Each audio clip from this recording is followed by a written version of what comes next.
Hey Firefly, you were asking why atheists spend so much time and effort trying to disprove the existence of a traditional monotheistic God, and we wouldn't spend so much time trying to disprove it if I think we weren't believers at one point in our history ourselves, or if it didn't impact us on a daily basis so harshly. I mean, you already know that there's several states in which atheists can't hold public office, and that's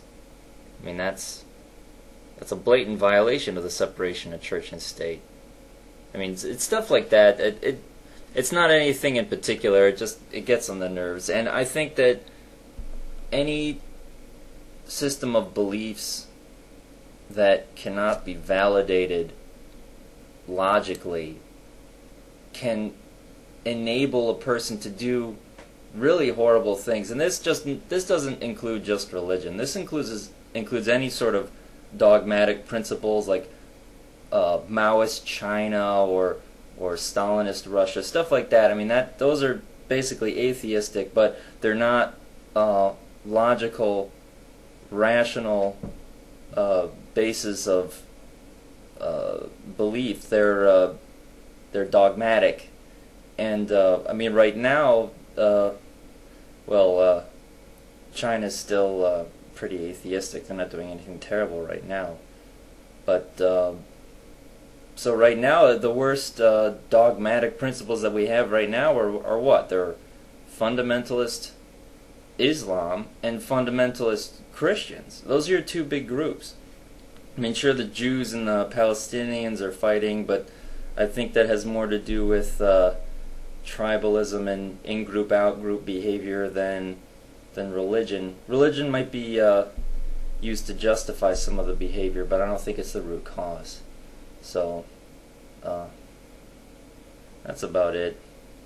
It's something that irritates us because, you know, I was born and raised a Jew, which you might not guess. I don't have a Jew nose. I've got a French nose. Not that it matters, but and I used to be religious. I think most people are most religious probably from about 9 to 13, 14, which is true for me. That's when I was the most religious. And then after that, I realized, you know what? There are so many different religions in the world, and they can't all be right. So which one is right?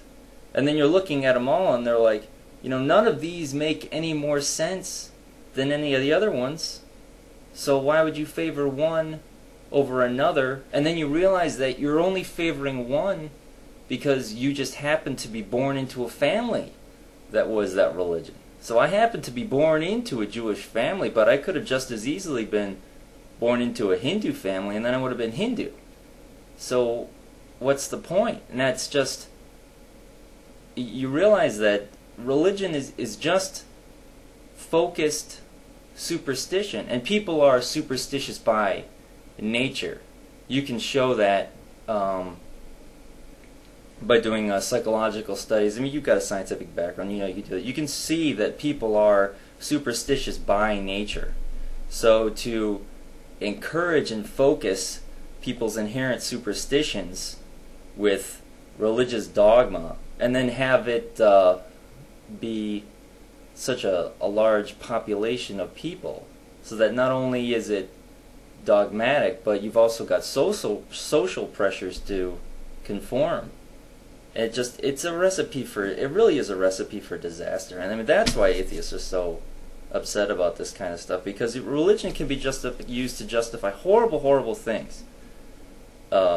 And I said before, it's really dogma that's the problem. But I mean, dogma is one of the founding principles of religion, and it's there at its core. So that's why religion's such a target. And the belief in the monotheistic God, I mean, it's because so many people in the United States believe in a monotheistic God, be they Jew, Christian, or Muslim.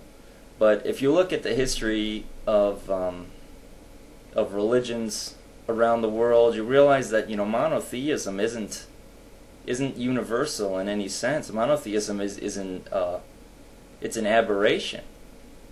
Most peoples, like Hindus or the Greeks, Romans, the Egyptians, the Sumerians, Mesopotamians, you look back and they're polytheistic, and then you go to cultures like the Native Americans have like lesser deity. You wouldn't even call them gods; they were just like nature spirits. And then you go to China and Asian countries, and they worship their dead ancestors, like they worship their ghosts.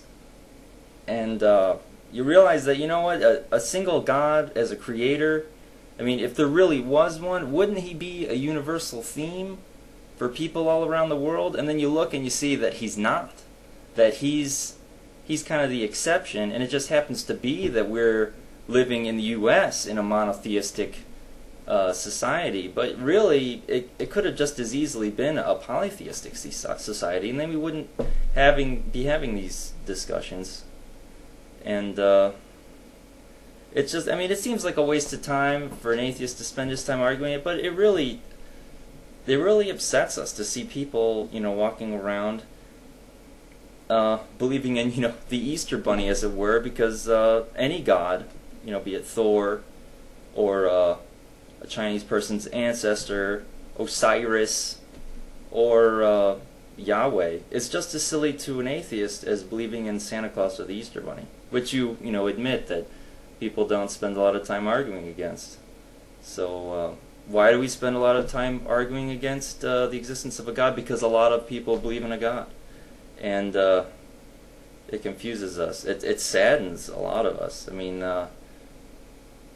we can get frustrated, and then the frustration leads to anger, and I think that's why atheists can come across as being real arrogant and stuff. But it's anger that comes from frustration, and not from anything else.